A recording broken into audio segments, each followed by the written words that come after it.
vaginally? I don't know. I mean, I know they see a good few hoo-has doing this operation, but man, could have been warned about that. Come on.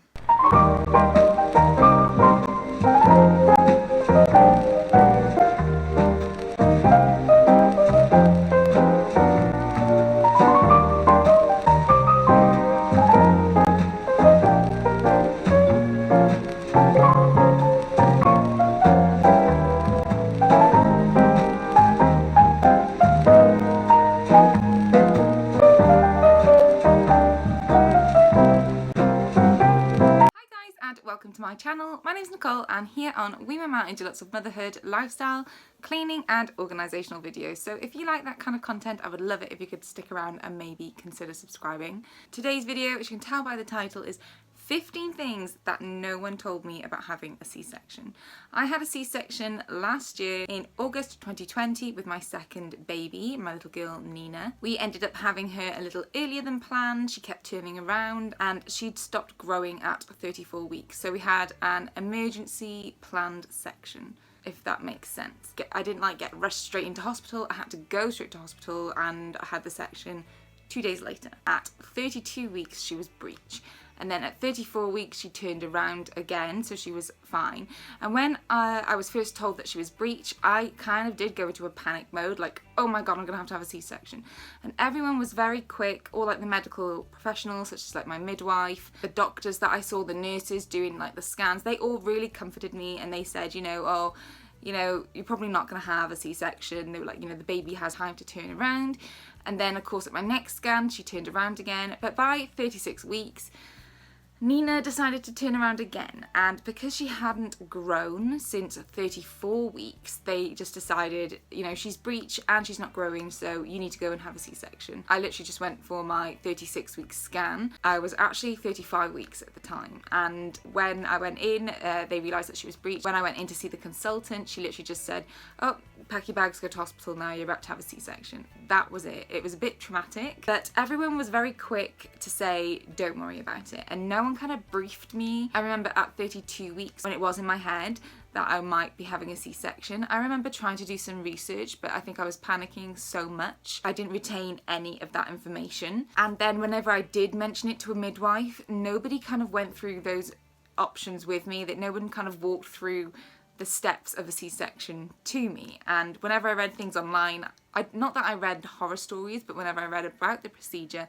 it just made me really cringe, so I didn't really want to read up on it, if that makes sense. I really feel like I wanted a medical view to come and just calm me down and walk me through it, and I really feel like I didn't get that. And I will be completely honest that with both of my midwives, I had a midwife up in Chester and then we moved to where I am now in the Worcester area, and both midwives I've had have been not the best help, let's just put it that way. Every mother is entitled to that duty of care, and I feel like with both midwives I did not have that. But yes, this is a very rambly intro, so I will stop there. Let's just get straight into it. But first of all, I do just want to mention that maybe this is not going to be a very empowering video. I guess this isn't the most positive. Nothing went wrong. Everything was fine, but I feel like I wasn't told any of this by any medical professional before having the C-section.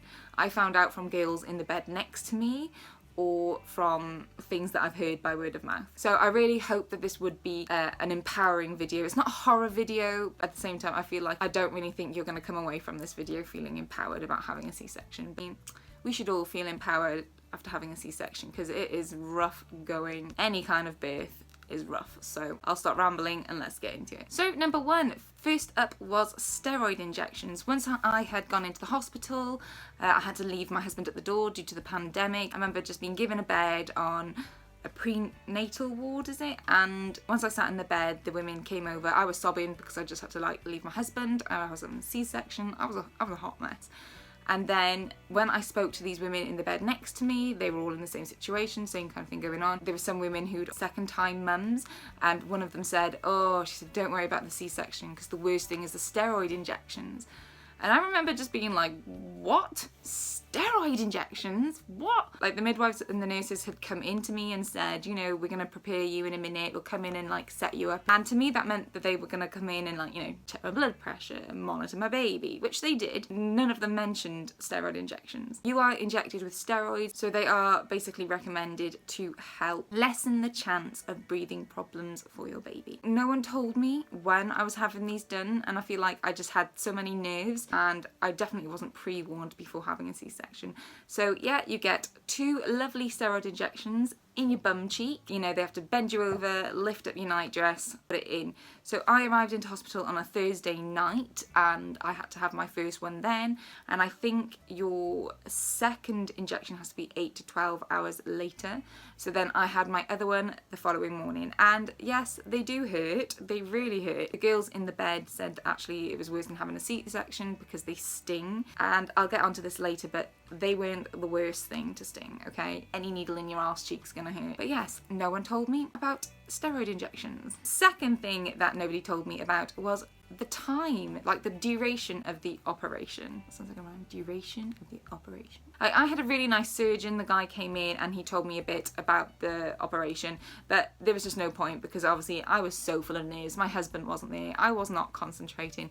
I feel like these medical professionals really need to explain these things, give you leaflets before you go into labour or to have these operations, because at the time, you know, you're so full of emotions and pain that you cannot retain that information. So he probably did tell me things, but I was on my own. I was terrified. It was no good for me to give me information just before having an operation. So yes, I went into the theatre, and when I had everything done, when I was lying down in the bed, I remember asking, oh God, you know, how long is this going to take? And I was like, I think I'm going to be here for a while. And she was like, oh, you know, it's typically 30 minutes. And that would have eased my mind and my emotions so much if they told me that beforehand, because in my head I did not know, you know, the ins and outs of this operation. In my head I really thought it was going to be like 2 hours, and you know, I didn't know if I was going to be put under. Like, this is what I mean, no one explained anything to me. I knew that some cases you are put under in emergencies, but you know, I'm not a medical professional. I didn't know. And yeah, that would have given me so much peace of mind if they had told me that before going into the operation room. And the third thing that no one told me, again, touching on what I've just said, is that yes, nobody explained the procedure to me until I was actually in the operating room, or just about to go into the operating room. If they had given me leaflets instead of like consoling me, oh, you might not have to have one. If I had had a leaflet on, you know, something telling me all about C-sections, then maybe it would have just like prepared me a bit more. I am one of those people who like to be prepared for every outcome, and yeah, I just wasn't told anything about the procedure beforehand, before going in. I didn't really know anything about it. They like cut open your uterus to retrieve the baby, and that is about as much information I knew before going in. And like I mentioned earlier, trying to research it as I was doing that myself, you know, it did build up nerves and made me not want to read it. If I'd had someone who had actually sat me down, if my midwife had talked me through like the points of the procedure, it would have really calmed me down. Moving on, during the operation, no one told me about the shakes that were going to come. Okay, so I started violently shaking at one point. First of all, I thought it was because of the room. When I went into the operating room, it was like a fridge. That already wasn't very comforting, and I remember lying down in the operating bed, and of course when everything was going on, and when they started, first of all I thought it was from nerves, but I remember just starting to shake and feeling like shaking in my arms. And then I just started like violently shaking, and I remember the nurse next to me saying, oh, it's normal, and my husband was like, oh, she's cold, and the nurse was like, oh, it's normal, it's normal. And then Googling afterwards, it's mostly because of the anaesthetic and due to blood loss, but it's really frightening. I just assumed at the time it was because of my nerves, but yeah, it was all due to the anaesthetic, but no one told me. Another thing that no one told me about until it happened was when I was on the operating table, I started to feel really sick. I remember there was a woman here, a nurse here, and my husband here, because he was allowed in during the operation for like just the duration of the operation, then he had to go, thanks COVID. And then at one point I remember just being like starting to shake, and all of a sudden I just remember feeling, sorry, this sounds awful, but I was gonna hurl up, like I was gonna throw up, and I could just feel this sickness building, and I remember just rolling like, I'm gonna be sick. And of course my husband started panicking, and before I could say or do anything, this woman just shoved a bowl in my face, and was just like, yeah, it's normal to feel nauseous, there you go. And I remember just putting my face in this bowl. I didn't throw up, but it was very, very strong, like the urge to do that. It was not nice. So another thing that happens during the operation that I wasn't aware it was going to happen is they don't tell you until they're about to do it. They just started to say to me, right, we're going to push down now. And the woman next to me said, right, you're just going to feel a little push on your chest. It's not a little push. It's quite forceful. It's like somebody has just sat on your chest quickly and they push down, yeah, on your rib cage. And obviously it's like a good push to obviously lift the baby out. But my God, I remember, like, it wasn't even in my stomach, but it obviously was in my chest, but I felt such a winded sensation afterwards, like, oh, and you can't move. So that's not very nice. I wasn't expecting it, of course, and that would have been nice to have just been told about it just before, just so you can prepare yourself mentally. So another thing that I wasn't expecting was to be naked from the waist down. I don't know, I just assumed that, you know, I would at least have a little bit of privacy, you know, that they would put a little sheet across my hoo-ha, but they didn't. I don't know if it's because obviously where they do the operation and like, yeah, the incision is so close to like the pubic bone. Well, nothing was covered up, and obviously with childbirth your dignity goes out the window anyway, but a nice little bit of covering would have been nice. Like my husband said, you know, you could see everything, so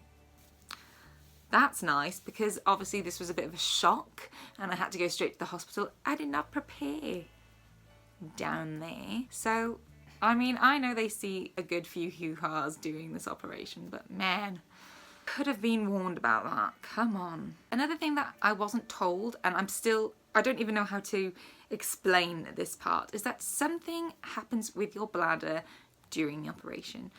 At one point, I was so convinced that they actually have to remove your bladder to take the baby out, and after a little bit of research, that doesn't quite happen. Obviously, I don't know the ins and outs of that. I think they pull your bladder down and clamp it. I don't know if they cut your bladder. I don't know the ins and outs, I wasn't told. But after you have this operation, obviously you have like a catheter in, so they drain everything out, and then afterwards you're bed bound for like 24 hours. So you have a catheter in your room, you're not allowed to get up and move. But you also have to have something called like a bladder scan. And of course, I didn't know anything about these, so I think I had to have 4 bladder scans before I could be discharged. And the bladder scan is basically a little bit like Doppler machine. I was going to say a doppelganger, that's not the right word. A Doppler, or a bit like, you know, like an ultrasound, but without the TV. They just put it on your stomach and they get to hear what they need to hear. Then they can like make sure that everything's okay. But yeah, I had to have 4 of these, and to this day, I really just wish I'd known what happened to my little bladder, because it's not been the same since. I can't hold my wee in as much as I used to. Okay, so for after delivery, another thing that no one had told me was the time. Obviously, I was out of it on this op table. The last thing on my mind was trying to check the time for when my baby was born. And also, the same for my husband. He was like busy cutting the cord. I was like a mess on the table, like, ugh. Like obviously when you have your baby delivered like vaginally, is that the right word? A vaginal birth. Vaginally? I don't know. But when they take the baby out, obviously they say, it's a boy, it's a girl.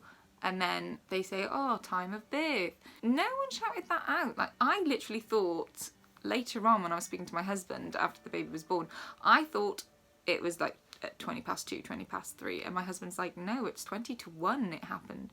Okay, another thing for after having the C-section, along with the bladder scans, something that no one told me about, you know, after like not moving, things like that, having your scan, you have wind bubbles.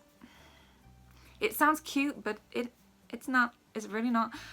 Basically, when you want to pass gas or wind, obviously the gas is like bubbles in your bladder. I don't want to get technical, I'm not a doctor, I don't know, but basically if you get trapped wind and it hurts, it's a bit worse than that after having a C-section. I just found it like mildly, painfully, a little bit uncomfortable, and you're a bit like, oh, and every now and then I still get that. Yeah, I just get like really bad wind bubbles, and it just feels like these little bubbles are stuck in your belly. That is the best I can explain it, but no one tells you about it. And obviously now it's not really a problem, but obviously you're very delicate after just having that major surgery, and it's not great. Number 11, itching. So after you have the operation, when the anesthetic starts to wear off, I was told about this afterwards, that it was the anesthetic. Yeah, you get really, really itchy. Of course, like after the epidural, you were kind of like paralyzed all the way down, and you can't feel anything. So all you can feel is like the itch, but if you itch it, it doesn't do anything. It is like a mild form of torture, and yeah, it is very, very itchy. Mine wasn't too bad, but I had to listen to like a few other women in the ward. There was one woman opposite me, and oh God, love her. She was, I think she was pretty, I think she had to be put under, and bless her, when she came back and she woke up, she was obviously a little bit high off her meds, and she just kept screaming the ward down like, I'm itchy! And I wasn't laughing at the time, because after like having a C-section and having to listen to someone screaming I'm itchy about 5 times in half an hour, it wasn't fun. The 12th thing, the bleeding. I wasn't told that you bleed after having a C-section. So when I'm so glad that I kept them, because I almost gave these pads to my husband to take home, because I was like, oh, I'm going to need those. And he forgot to take them.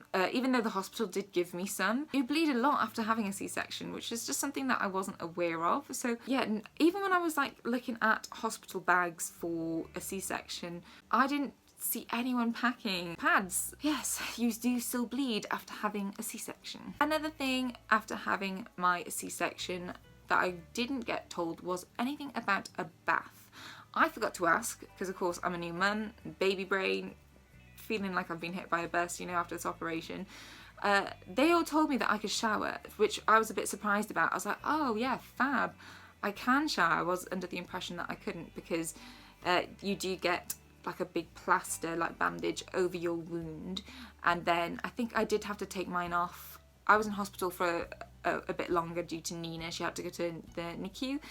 So yeah, I had my own room for like a week in the hospital, and yeah, I did get to take like my bandage off, and they were like, yeah, you can go shower straight away. After you've had your operation, after you've been like bed bound for like 12 hours, I think it is, or could be 24. They do let you go shower, which is great. It's you know, you've really got to pep yourself up to go shower, but after you shower, you feel great, but achy. But no one told me about having a bath, and as I mentioned earlier, I did not think to ask about that.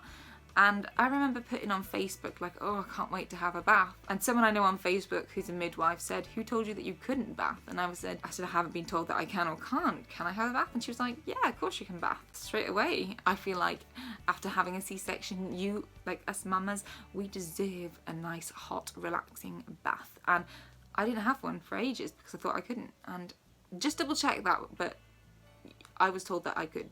So there we go. Next one that no one told me about was the injections. So you have to have a lovely injection called Caesarean after having a C-section. So they come like that, and you basically have to just sit up in bed, and you have to put them into like the squidgiest part of your belly. And you know, with me, that's not a problem. There's plenty of squidge.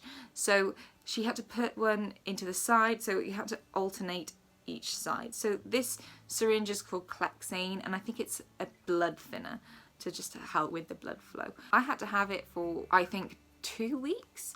I had them for a week in hospital where the midwife came in, or the nurses, I keep saying midwife, nurses, they had to come in and inject me every morning at the same time around 9 o'clock. And then, of course, when I was discharged after a week of being in hospital, they sent me home with them, and I had to do it myself, which was horrible. Every day I had to like inject myself, and it was really easy to do, if I'm completely honest. The needle's like about that big, and you just stab it in the squishy bit and press it down. So I really do not like needles, and it wasn't that bad doing it myself, but I will be completely honest that the liquid, the medicine, when that gets pushed into you, that stings a bit. Like you can feel like the medicine just spreading out, and it stings a bit. Like people said that the steroid injections stung their bum cheek, and I don't even remember the steroids. All I can remember feeling is mortified that I had to lift my dress up for them to inspect my arse cheek. But yes, the Clexanes to me hurt a lot more, and of course it was horrible because you had to have one every day, and I would dread 9 o'clock coming around because it hurt. So last on my list is sneezing, coughing and laughing. If you have a C-section, don't do it. No one told me to not laugh or to not sneeze or to not cough.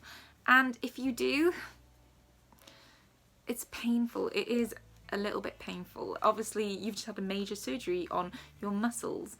I like saying that because I don't have any muscles, my abs. But yes, it really does hurt after.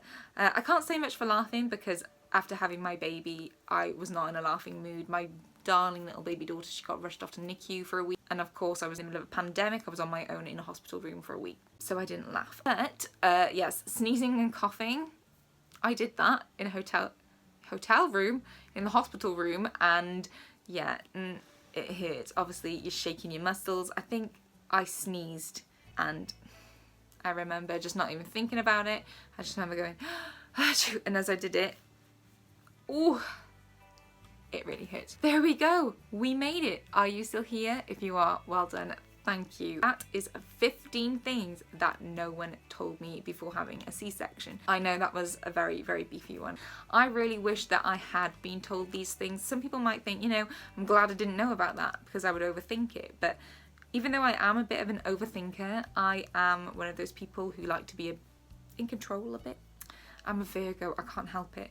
But yes, I do like to be prepared for every outcome, and if I'm completely honest, I wish I just had some kind of clue as to what was going on.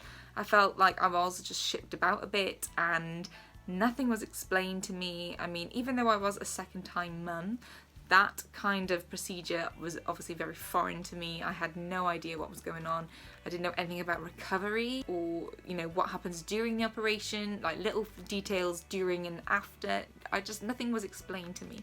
And yes, I really do feel like because my baby went breech twice, I really wish my midwives had prepared me beforehand, like they had given me leaflets, or they should have just like sat down and talked me through options of maybe having a C-section. But yes, that's the end of my rant. Thank you guys for watching. I hope this video helped in some way. It's not a very empowering video, as I mentioned, and I really hope that it doesn't scare you, but you are having a C-section. Hopefully this would have been a little bit of help. You know what to expect and you're not going to be in the dark like I was. While having a C-section, I wish you all the luck in the world. It's going to be fine. It's really not that bad. And just remember that you've got a beautiful baby at the end of it. So guys, thank you so much for watching. Please leave any comments down below. I would love to read them and to comment back. Please give this video a like if you liked it, and I will see you in the next one. Thanks for watching. Bye!